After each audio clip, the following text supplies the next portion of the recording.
Bom dia, sou a professora Luciana e estaremos dando continuidade à nossa aula de clínica cirúrgica. Nas aulas anteriores, nós aprendemos que a cirurgia ela é dividida em fases. Tem a fase pré-operatória, que ocorre antes da cirurgia. Tem a fase transoperatória, que é o momento exato onde ocorre o procedimento cirúrgico no paciente, e temos também a fase pós-operatória. Como nós estamos falando de clínica cirúrgica, nós já vimos o que acontece com o paciente, qual é a assistência de enfermagem prestada ao paciente no pré-operatório. Agora nós vamos falar sobre o pós-operatório. O que pode acontecer com esse paciente, as complicações que podem ocorrer no pós-operatório, que é o período onde já ocorreu a cirurgia e esse paciente ele precisa da nossa assistência, da assistência de enfermagem. Então, o pós-operatório ele é dividido em 3 períodos. O pós-operatório imediato, que é as 24 horas posterior à cirurgia. O pós-operatório mediato, que é após 24 horas e até 7 dias pós-cirurgia, né, que o paciente passou por um procedimento cirúrgico. E temos também o pós-operatório tardio, após 7 dias de recebimento da alta hospitalar. Então, esses são as subdivisões da fase do período da pós-operatório. Hoje, na nossa aula, nós estaremos vendo algumas complicações que podem acontecer com esse paciente que foi submetido a uma intervenção cirúrgica, como várias complicações acontecem tanto no pós-operatório imediato, no mediato, como também no tardio, que ele já recebeu alta, mas que ele foi para casa e algumas complicações podem acontecer na incisão cirúrgica, que é o corte, né, lá da cirurgia, com que foi feita uma sutura. Podem acontecer processos infecciosos. Então, nós vamos estar falando sobre isso nessa nossa aula de hoje. Vamos lá?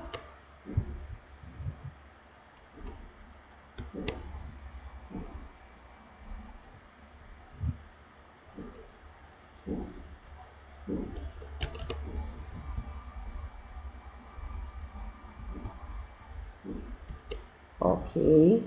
E um dos primeiros, ou alguns, né, dessas complicações que podemos citar é a sonolência. Vamos ver o que ocorre com o paciente, né, no pós-operatório. A sonolência é uma característica muito frequente no cliente cirúrgico. Assim, a certificação do seu nível de consciência deve ser sempre verificada mediante alguns estímulos e alterações que devem ser imediatamente comunicadas.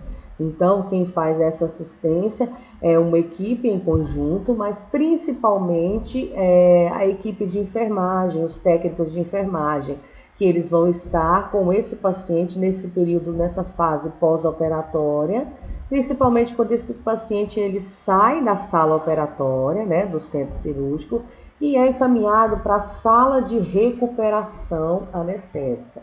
Já comentei sobre essa sala, que é o local onde o paciente ele fica até retornar ou retomar as suas funções normais, fisiológicas normais e principalmente os sinais vitais.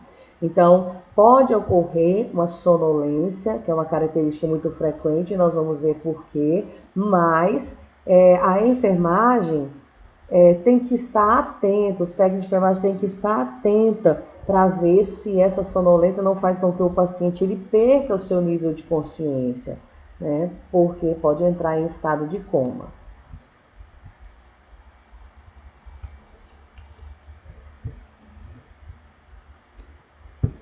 E essa sonolência pode ocorrer também devido à anestesia em si, né? O processo anestésico são medicamentos que são introduzidos na veia do paciente, que a gente chama de procedimento endovenoso, intravenoso. Então, essas medicações, elas podem causar, sim, essa sonolência no paciente. Só que precisa ser observado, porque em excesso pode fazer com que o paciente perca o seu nível de consciência, né? Não sabe onde está, da confusão mental, e pode levar até um estado de coma do paciente.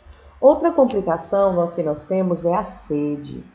A sede é devido à administração do sulfato de atropina, utilizado durante a anestesia para diminuir as secreções. Essa medicação ela ocasiona a secura da mucosa oral. O que é a mucosa oral? É a cavidade oral da boca, né? Da região da boca.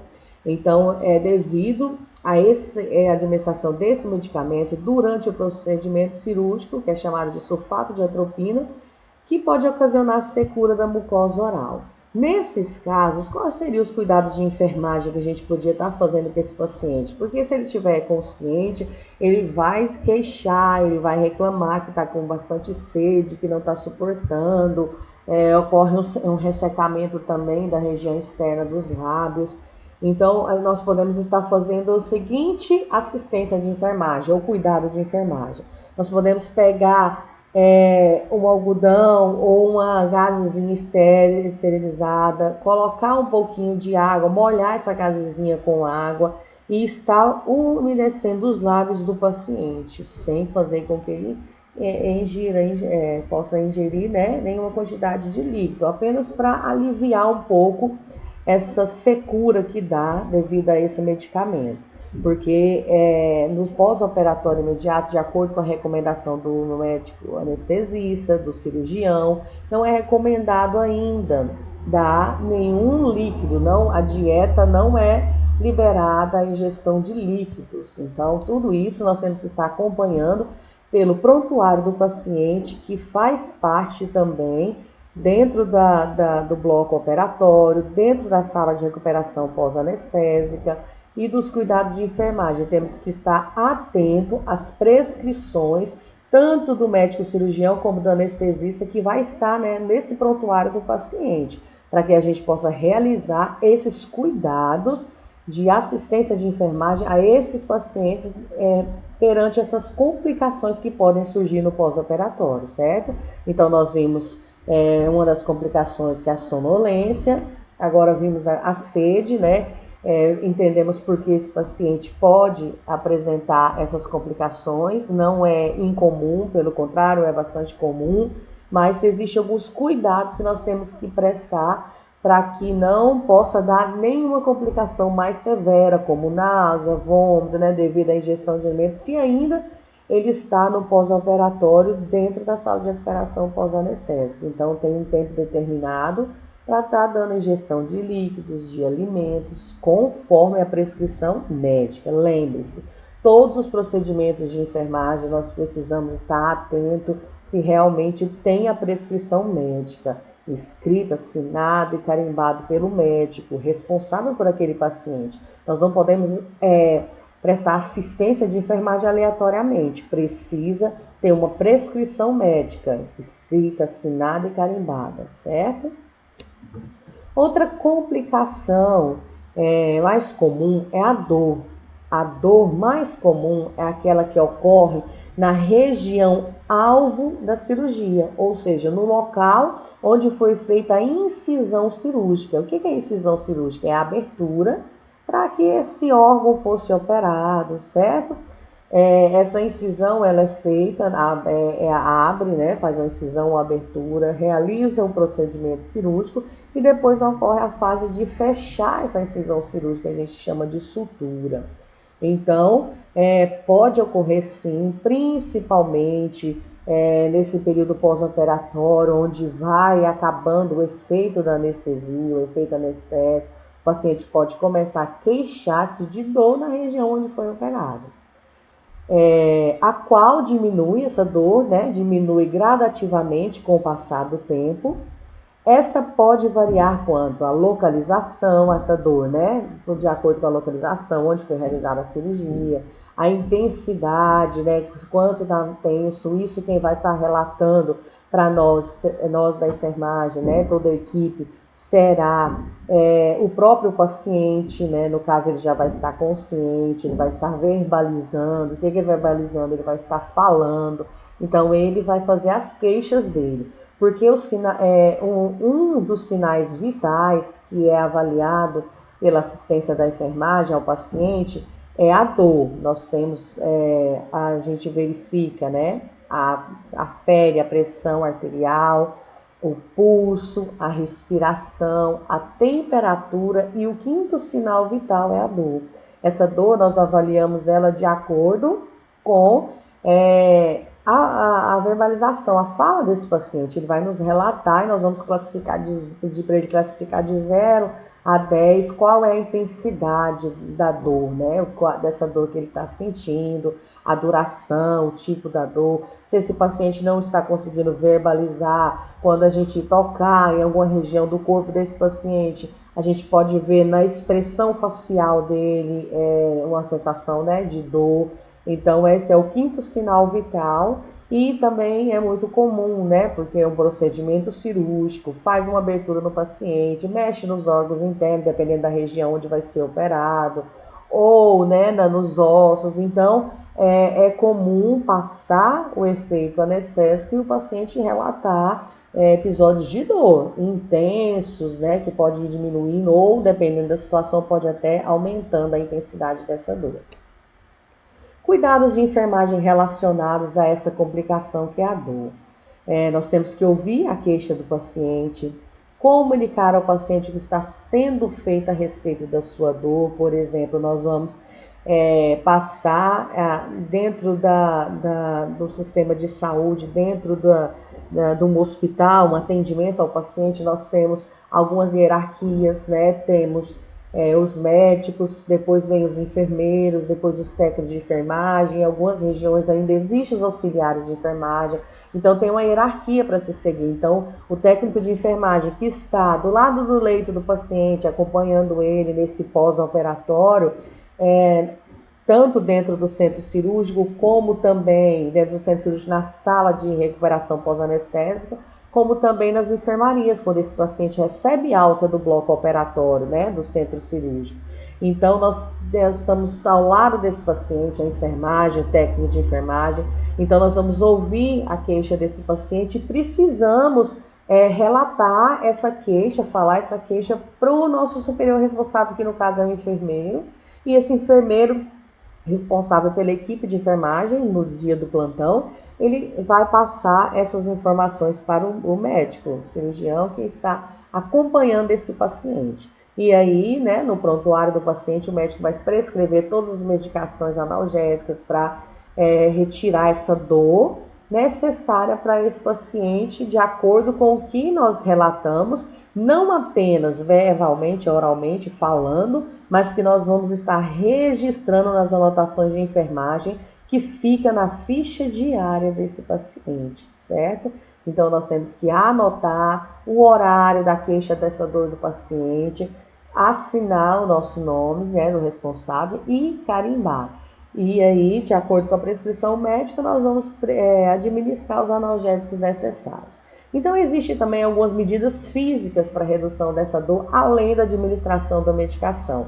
Essas prescrições aqui, geralmente em alguns hospitais, o enfermeiro faz essas prescrições de cuidados, de alívio de dor, de mudança de decúbito. O que é mudança de decúbito? Mudar o paciente de posição, fazer massagem, arrumar o leito. Então, alguns cuidados de enfermagem podem ser prescritos pelo paciente, numa unidade hospitalar, certo? Pelo paciente não, desculpa, pelo enfermeiro, numa unidade hospitalar. Então, vamos lá. Aplicar as medidas físicas para reduzir a dor. A massagem, fazer massagem, né, na região da dor, claro, se for possível, se poder tocar no paciente. A cama, o leito do paciente, tanto que ele fica na maca, na sala de recuperação pós-anestésica, ver se o lençol está bem esticado, porque qualquer dobradura o paciente dá no leito, acamado, deitado, né? ele pode causar desconforto e futuramente, dependendo do tempo de internação desse paciente, pode dar até lesões, que a gente chama de úlceras, são feridas, né, na região dorsal, na região da coluna vertebral, torácica, cervical, que é na região posterior do corpo, nas costas, né? Então, organizar essa cama, deixar sem ruga, posicionamento anatômico desse paciente, colocar ele numa posição que vai facilitar e aliviar essa dor, administrar analgésicos e sedativos conforme a prescrição médica, jamais administre nenhum medicamento, não faça nenhum procedimento se não tiver prescrito nessa ficha diária que fica no prontuário do paciente assinado pelo médico, observar o efeito das medidas aplicadas, anotar ao prontuário os procedimentos realizados, foi o que eu comentei agora, onde ficam as anotações de enfermagem. Estar atento à cefaleia pós-raquionestesia, é um tipo de anestesia que estaremos vendo em outra oportunidade, mas estar atento à cefaleia. O que é cefaleia? Dor de cabeça. Então, pode acontecer muito o paciente queixar-se de cefaleia, uma dor intensa na região da cabeça, principalmente na região da nuca, na região da coluna cervical. Pode ocorrer, certo? Outra complicação que pode surgir no pós-operatório é o soluço. O soluço é o quê? Ele é um espasmo incontrolado do músculo do diafragma. O músculo do diafragma é um músculo que se encontra localizado acima do estômago e abaixo abaixo das costelas. Então, quando esse músculo diafragma ele faz esse movimento de inspirar, ele levanta toda a caixa torácica, e quando a gente expira no movimento respiratório, esse diafragma vai relaxar, vai abaixar, então a caixa torácica abaixa. Então tem esse processo, e quem faz esse processo de distensão, né, de inspirar e expirar, é auxiliado pelo músculo diafragma. Então, o soluço é o espasmo incontrolado do músculo diafragma, causada por irritação do nervo frênico, por deglutição de ar ou efeito do anestésico. Então, tudo isso pode causar soluço, uma entrada de ar na hora desse movimento de inspiração e expiração, irritação do nervo frênico, que faz parte no conjunto desse movimento de respiração, e também no efeito do anestésico. Alguns anestésicos podem estar desenvolvendo no paciente o soluço. Cuidados de enfermagem relacionados ao soluço. Orientar para respirar corretamente, pausadamente, né? Fazer um movimento respiratório, né? De ventilação. Inspirar, expirar. Comprimir as pálpebras do paciente, porque comprimir as pálpebras dos olhos do paciente, dependendo de como vai comprimir com os dedos, atinge um dos nervos na parte do crânio, do cérebro, né, que pode estar fazendo com que pare esse soluço.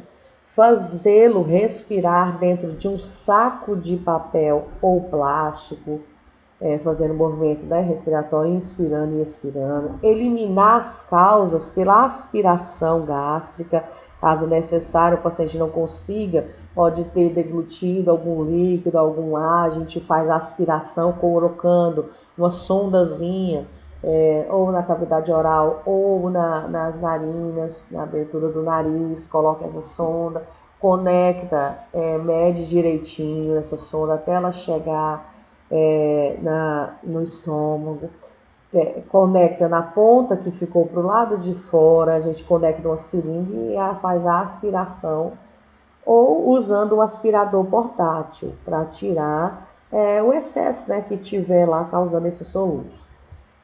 Deambulação, colocar o paciente para andar, isso, claro, se o médico autorizar, se tiver na prescrição que ele pode andar, deambular, né? aquecimento e mudança de decúbito, aquecer esse paciente, porque esse soluço pode apresentar devido a uma hipotermia, né, que é a diminuição da temperatura do corpo, então pode causar frio nesse paciente e desenvolver o soluço. E fazer mudanças de decúbito, né, lateralizar o paciente do lado esquerdo, direito, para ver se ajuda, são alguns cuidados que podem ajudar a acessar o soluço, que é uma das complicações também do pós-operatório. Outra complicação do pós-operatório são as náuseas e vômitos. Os efeitos colaterais dos anestésicos e a diminuição do peristaltismo ocasionam distensão abdominal, que é o peristaltismo que ajuda no movimento, né, da digestão, e acúmulo de líquidos e restos alimentares no trato digestório. Em consequência, o cliente pode apresentar náuseas e vômitos. Então, por que pode surgir essa náuseas e vômitos no pós-operatório?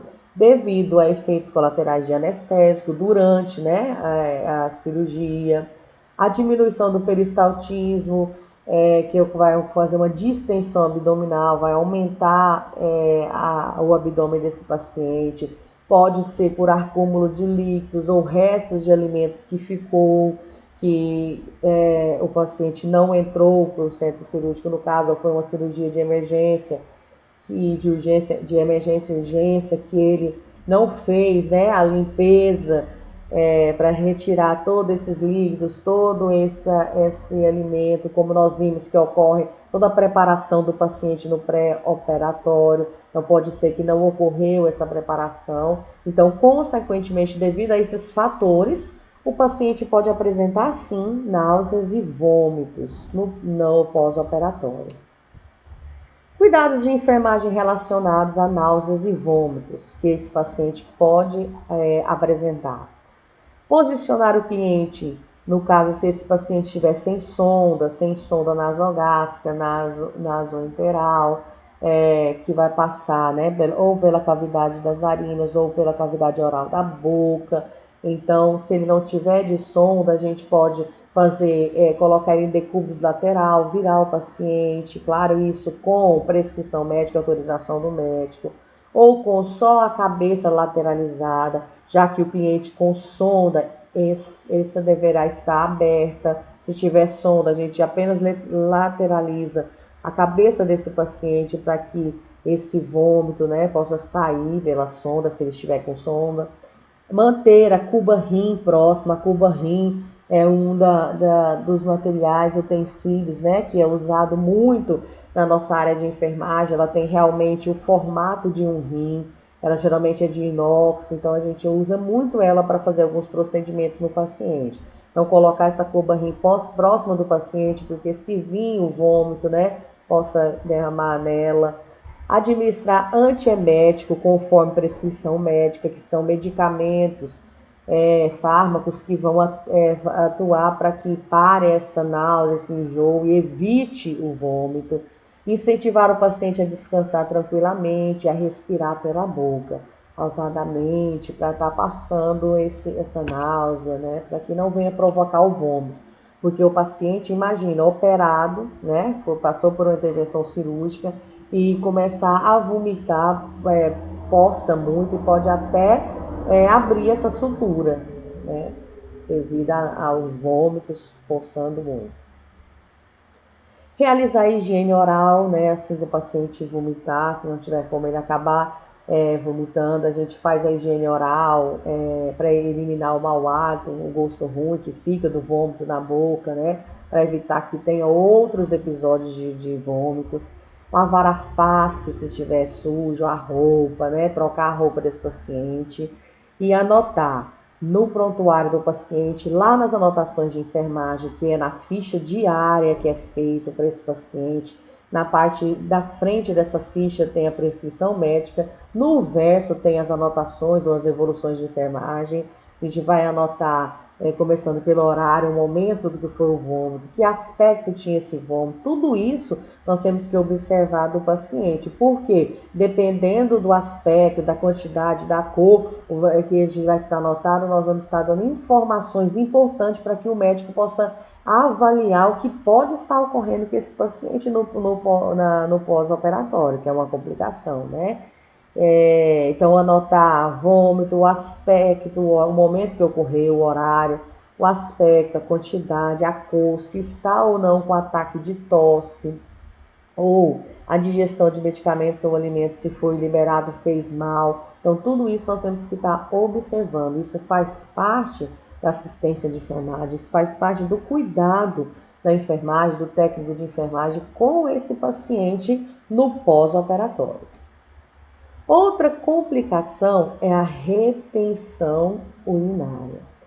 O que é essa retenção urinária? É a incapacidade de excretar a urina, ou seja, de eliminar a urina, que nas nossas terminologias, nos nossos termos técnicos que a gente conhece, a urina a gente chama de diurese.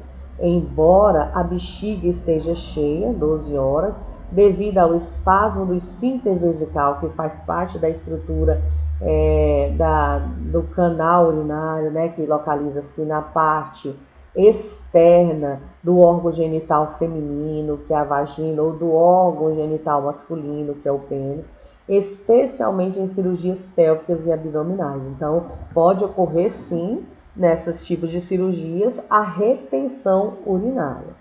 Causas dessa retenção, né, que é reter a urina: medo da dor, o paciente pode sentir medo da dor e retrair esse esfíncter e não conseguir liberar essa urina.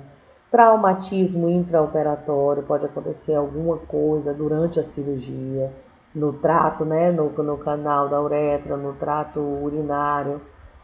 Infecções anteriores à cirurgia, por exemplo, o paciente já apresentava infecções urinárias e durante o procedimento cirúrgico pode ocorrer essa retenção urinária. Bloqueio emocional e impossibilidade de urinar por estar deitado ou em posição desconfortável. Então, tem várias causas, vários fatores que podem estar ocasionando essa retenção urinária, que nós temos que estar observando, perguntando para o paciente, observando com os familiares, com o acompanhante que estiver com ele.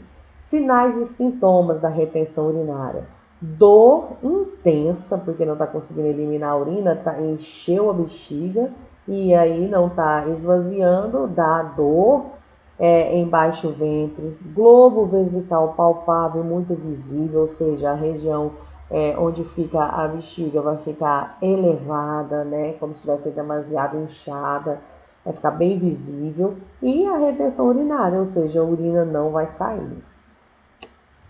Cuidados de enfermagem relacionados à retenção urinária: estimular a micção. O que é a micção? É a liberação dessa urina, dessa diurese.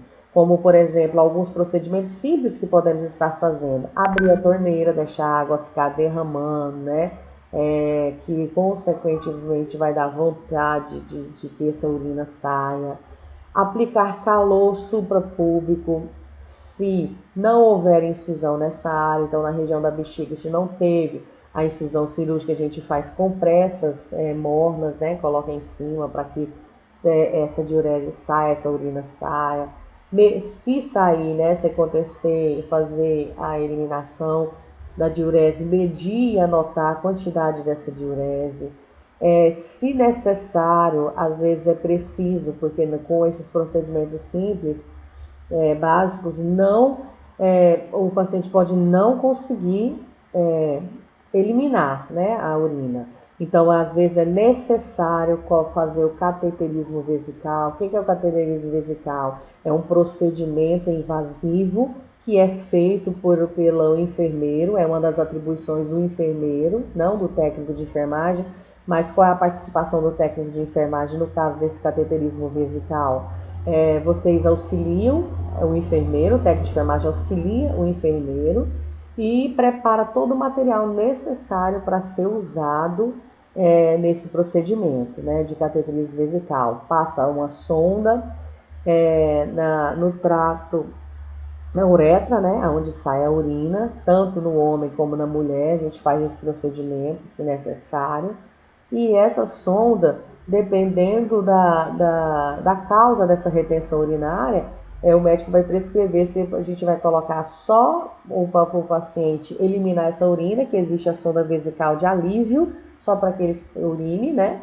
E existe a sonda vesical de demora, que o paciente precisa permanecer com ele por causa de algum anormalidade que aconteceu no trato urinário, certo? Então, impossibilita e esse paciente precisa ficar com essa sonda vesical por mais tempo. A sonda vesical de alívio a gente coloca, o paciente alivia, né, e urina, a gente retira a sonda e despreza ela, porque é descartável, a gente joga fora. E se for uma sonda ou um cateterismo vesical de demora, nós vamos estar passando essa sonda, o enfermeiro, nesse paciente, com o auxílio do técnico de enfermagem. E aí a gente vai conectar numa bolsa coletora de urina, que aí esse paciente vai ficar com essa sonda. E o técnico de enfermagem, ao avaliar os sinais vitais, né, verificar os sinais vitais, os cuidados com o paciente, entra a diurese e a evacuação. Então, nós vamos verificar a quantidade de diurese e de urina através dessa bolsa coletora. Estimular ingesta hídrica após a liberação dos líquidos. Quando o médico liberar a dieta, né, onde entra a dieta hídrica, que é de líquidos, a gente vai estar observando essa ingesta hídrica. O que é isso? Tanto de líquido que está entrando no paciente, consequentemente tem que ser eliminado através da urina. Isso nós vamos estar observando. Se não, pode estar acontecendo algum processo de retenção urinária. Distensão abdominal, observar, né, se está distendido o abdômen do paciente, que é um dos sinais também da retenção urinária. Acúmulo de gases e fezes, no trato gastrointestinal, ocasionando volume do estômago e do intestino. Então, a gente vai ver também se além dessa retenção urinária ainda está uma retenção das evacuações, das fezes. Então, tudo isso é observado porque faz parte das complicações no pós-operatório. Complicações respiratórias. Aqui nós vamos ver as complicações que vai acontecer a nível do sistema respiratório, que começa desde o nariz, né, e vai chegar até os pulmões, passando pela laringe, passando pela traqueia, até chegar nos brônquios, bronquíolos, alvéolos pulmonares, isso dentro do pulmão. Então, tem todo esse sistema respiratório. E aí, ó, nessa imagem a gente consegue até ver o músculo diafragma, que está como se sustentando os dois pulmões aí. Então, esse é o diafragma. Então, nós vamos ver algumas complicações a nível do sistema respiratório. Complicações respiratórias são complicações mais sérias e frequentes no pós-operatório, principalmente de clientes obesos, né, que estão acima do peso, fumantes e idosos. Então, essas complicações elas podem ocorrer mais, né, essas complicações respiratórias a esses pacientes obesos, fumantes e idosos. Cuidados de enfermagem. Ensinar e estimular o exercício respiratório. Qual seria esse exercício respiratório? Ó, de inspirar, ó, e expirar. Inspirar, expirar. Manter a posição de Fowler, que é uma posição que a gente coloca o paciente que está no leito, inclinar um pouco, né, a cabeça desse paciente para facilitar o retorno respiratório, para facilitar essa liberação de oxigênio. Estimular a deambulação, se ele já tivesse sido liberado pelo médico, né, prescrito pelo médico, ele pode deambular. O que é deambular mesmo? Andar, colocar esse paciente para ir andando devagarzinho, para ajudar nessa respiração. Orientar e incentivar sobre a importância de ingestão de líquidos, se não houver contraindicação, para que ele possa ingerir bastante líquido. Solicitar tapotagem e drenagem postural, a fisioterapia. Hoje nós podemos contar com uma equipe multiprofissional dentro das unidades hospitalares.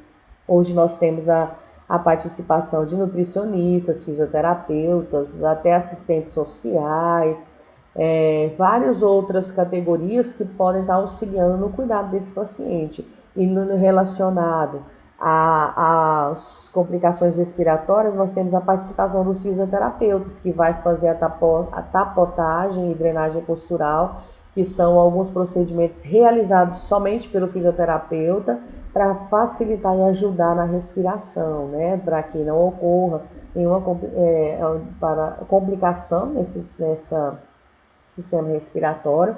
E se tiver, tem a participação do fisioterapeuta para estar dando assistência a esse paciente.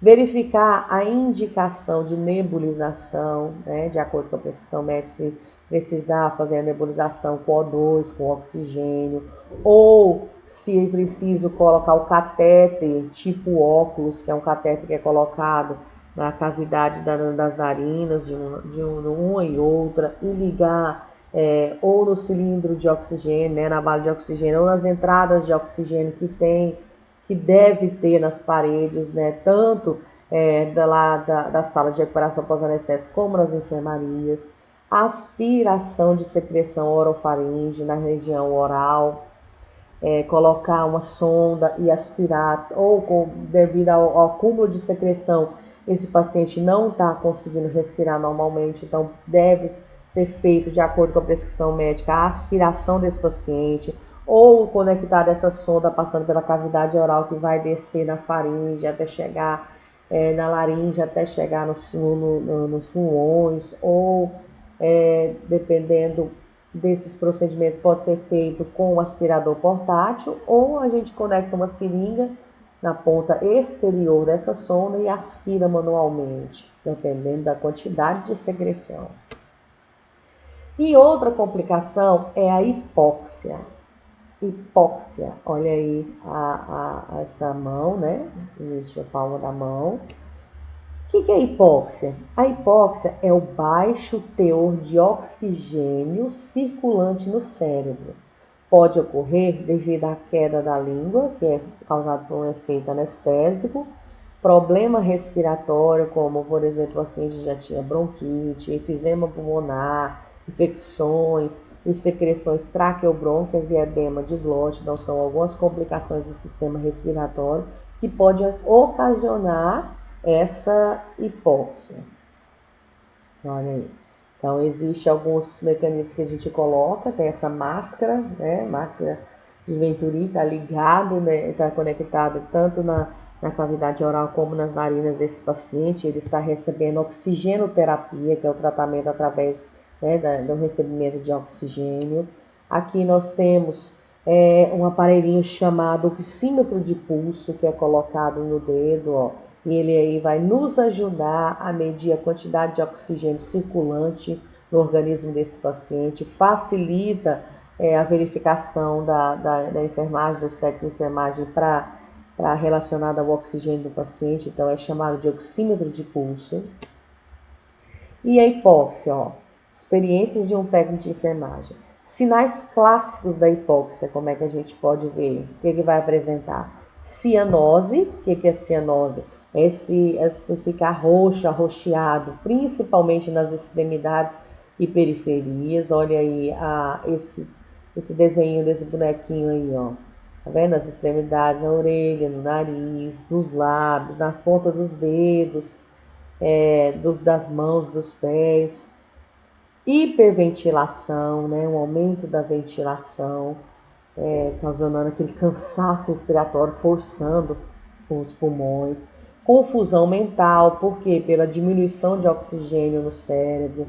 Descoordenação muscular, falta de oxigênio também no sistema, né, do tecido muscular, que não vai ter oxigênio, consequentemente vai tendo uma descoordenação desse músculo. Respiração rápida, o paciente, né, vai ficar aquela respiração rápida, sofrida, letargia, dispneia, que é aquele cansaço respiratório, fadiga, náuseas, cefaleia, que é dor de cabeça, vertigem, né, aquela tontura assim que passa, sensação de frio ou calor, sensação de formigamento, alterações visuais. Então a hipóxia significa teor ou concentração de oxigênio nos tecidos orgânicos, né? Baixo teor de oxigênio nos tecidos orgânicos. Então, pode causar todos esses sinais clássicos, né, que é característico de que o paciente está com hipóxia. Cuidados de enfermagem relacionados à hipóxia. Hiperestender a cabeça do paciente, né, levantar a cabeça o mais rápido, mais alto possível, colocando ele, né, nessa posição de Fowler ou Fowler, que é semi-inclinado para que possa facilitar o retorno, né, do oxigênio. Aspirar secreções orofaríngeas, se tiver. Instalar oxigênio a 2 litros por minuto, se não apresentar secreções espessas, né, grossas, como aquele catarro, né, bem grosso. Então, colocar o oxigênio para ele estar ajudando na respiração. Na presença de secreções espessas, fazer a nebulização com oxigênio e solução fisiológica de cloreto de sódio. Para quê? Para estar quebrando, né, aquela secreção purulenta, aquele catarro, para estar deixando ele mais líquido, né, para estar saindo. Lateralizar a cabeça desse paciente para ajudar também na respiração. Então, são alguns cuidados de enfermagem que nós podemos estar fazendo em relação a essa complicação séria que é a hipóxia, né? Que é a diminuição da concentração de oxigênio nos tecidos. Então, é sério, pode levar esse paciente a óbito. Todas essas complicações, se não observadas, se não socorridas a tempo, por isso a importância de nós da enfermagem, principalmente vocês técnicos de enfermagem, para ter um olhar atento a esses pacientes, principalmente no pós-operatório. Por quê? Porque essas complicações podem sim ocorrer e podem levar a óbito desse paciente. Então, precisamos estar bastante atentos, certo? Na nossa próxima aula, nós vamos estar vendo ainda complicações do pós-operatório relacionadas às complicações circulatórias. Até mais. Até a nossa próxima videoaula.